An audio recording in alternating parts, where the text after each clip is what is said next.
In this video, we're going to be talking about dimensional analysis, which is really just a fancy way of saying we're going to be converting between different units. You have done this. Every single one of you have done this. For example, you've done this when you convert between quarters and dollars. If you had 75 quarters, you could convert how many into dollars by knowing that $1 is equal to 4 quarters. We call that our conversion factor. If I have $1 or if I have 4 quarters, I have exactly the same amounts of money. They are equal to each other. And so if I have 75 quarters, I would multiply that by $1 per 4 quarters, or I just, you could divide by 4, and you'll get $18.75. So notice I start with my given. The unit, the given unit goes in the denominator, and the unit that I want goes in the numerator. Another example, if I have $18 and a bag of chips costs $2, how many bags can I buy? So here my conversion factor is 1 bag is equal to $2. Every $2 can get me 1 bag of chips. So again, I'm starting with my given, in this case, $18. And then my dollars will be in my denominator. I'm trying to get rid of dollars. And my bags will be in my numerator. So it's really $18 times 1 bag per $2, which equals 9 bags. And you might have thought about this as just 18 divided by 2. And that's exactly what we're doing here. My last example, the doctor said I weigh 64.3 kilograms. How many pounds is that? So the conversion factor is 1 kilogram is equal to 2.2 pounds. They are exactly the same thing. And so in this case, I am starting with my given, my 64.3 kilograms. My kilograms will need to go in my denominator, that's the unit I'm getting rid of, and my pounds will go in my numerator. So I'll do 64.3 kilograms times 2.2 pounds per 1 kilogram, divided by 1 kilogram. Notice in all of these, my unit that I'm given cancels out because I have that unit in the numerator and in the denominator. And kilogram divided by kilogram is 1. Anything divided by itself is 1. So we call that canceling out.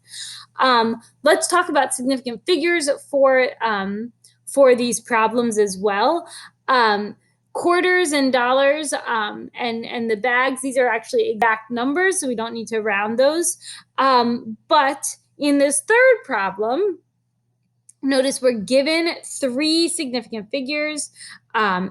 In the problem, I know we have 2 significant figures and 1 significant figure in the conversion factor, but this is a conversion factor, so we're going to call these exact numbers. So there actually are an infinite number of significant figures in our exact numbers. We just didn't write them all. We could have put 1.00000, etc. kilograms equal to 2.2000 pounds, etc. So we are really just going to use the number that is given in the problem. So we're going to round to 3 significant figures. The 4 does nothing to the 1. Remember, 5 and above, give it a shove. 4 and below, it stays low. And so our final answer would be 141 pounds. So the method we're going to take, the path we're going to take, is the first thing you need to do is identify the given and the unknown. So what quantity are we given and what are we trying to convert it into? The second step is to determine the conversion factors you'll need to take and the path you'll need to take.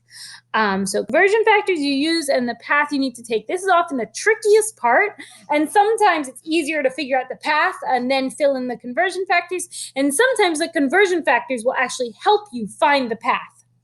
And then the third step is to set up the multiplication problem, ensuring that units cancel. So remember, you're starting with the given, and whatever units you're given will end up going in the denominator for the next step. So let's do an example. Let's get right down to it. In this example, we're going to follow these 3 steps. So I have 470 milligrams of table salt. Okay, I'm just going to underline that. That's probably important. How many liters? So this is a question. How many liters? That's my question mark. Of sodium chloride solution, and I'm just going to extend this bubble to make it more specific. So liters of sodium chloride solution can I make if I want the solution to be 0.90% sodium chloride. Okay, that seems confusing. 0.90% sodium chloride. Really, that just means that I need, and I'm going to change colors. That just means that I need 9 grams of salt per 1,000 grams of solution. This per is like the most beautiful word ever because it tells you that this is a conversion factor. Whenever you say or think per, that means that 9 grams of salt is equal to 1,000 grams of solution. There will be 9 grams of salt whenever we have 1,000 grams of solution. So that per is very important. The density of sodium chloride solution is 1.0 gram solution slash, and what do we say when we have that division sign, that slash, milliliter solution? That slash, that division sign is also per, and we love to per. We love that because that tells us we have a conversion factor. So 1 grams of solution in this case per, or is equal to milliliter solution. Notice there's no number. Whenever it's per just a unit, that means it's 1. So we would have 1 gram of solution for every 1 milliliter of solution. Okay, so now we start. Our given is this 470 milligrams of sodium chloride. Sometimes students look at this problem and they say, I see a lot of numbers. How do I figure out which one is given?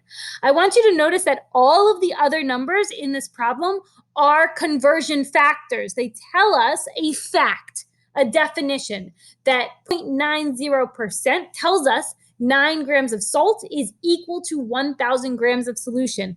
That 1.0 gram solution per milliliter solution tells us that we have 1 gram for every 1 milliliter. So those are definitions. What I underlined in blue and green are definitions. They're conversion factors. So the given is 470 milligrams of sodium chloride. And then the question says how many liters of sodium chloride solution?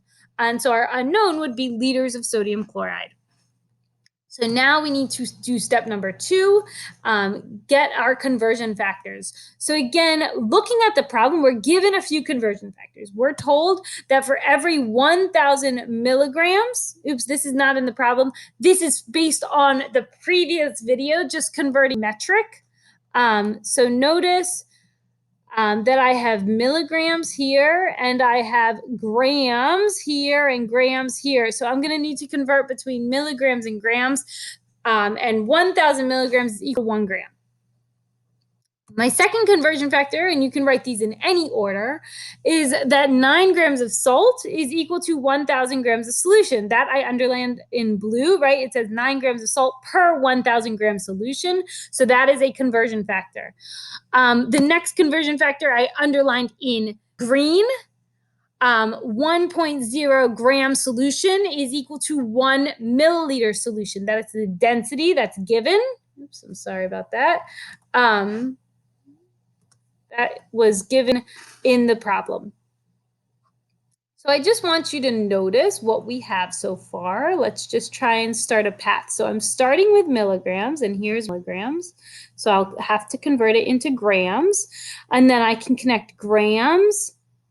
Here's grams again, and convert it into grams of solution, and here's grams of solution. So notice that my connections into milliliters of solution. I'm trying to get to liters, so I need one more conversion factor. 1,000 milliliters is equal to 1 liter, and that's also based off of our metric conversion video, right? Milli is 10 to the third of our base unit. So milliliters is 1,000 milliliters for every 1 liter.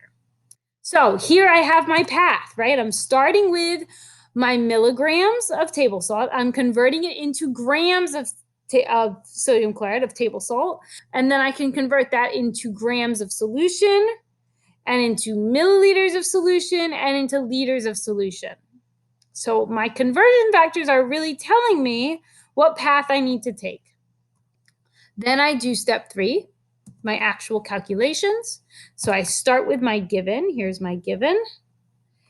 The units are milligrams of sodium chloride. So milligrams of sodium chloride has to be in the denominator. So these end up canceling out. And then I'm left with the unit grams of sodium chloride, and that is in my denominator again. So those cancel out as well. Then I have grams of solution, which then goes into my denominator. And then I have milliliters of solution. So I'm left with liters of sodium chloride, or you could say liters of solution. It's sodium chloride solution. So when I plug in all of my numbers for my conversion factors, just to really show this, make sure that this is clear, notice my first conversion factor is 1,000 milligrams for 1 gram. I'm starting with milligrams, so milligrams needs to go in my denominator, which means 1,000 must be in the denominator. Okay, what's left is 1 gram, so that's going to have to be in my numerator. For my next conversion factor, I need grams of sodium chloride in my denominator. So grams of sodium chloride in my denominator. And so that's where the 9 comes from. That's why I wrote that 9. And then that's for every 1,000 grams of solution. So the 1,000 is on top, is in my numerator. And then the next step is I'm converting from grams of solution into milliliters of solution. So I know that 1 gram of solution, so that's where that 1 gram of solution is equal to 1 milliliter of solution. So that's where that 1 comes from. And then lastly, I need to cross off my milliliters of solution. And I just ran out of space, but this should say milliliter solution to liter solution. And so I have 1,000 milliliters, that's right here, to 1 liter per each liter. And my final answer is 0.052 liters of sodium chloride solution. Notice I have 2 significant figures, the 4 and the 7 of my given. My given has 2 significant figures. That's really what I'm basing my significant figures off of. And so I need to end up with 2 significant figures. So this is part 1. In part 2, I'm going to do 2 more examples.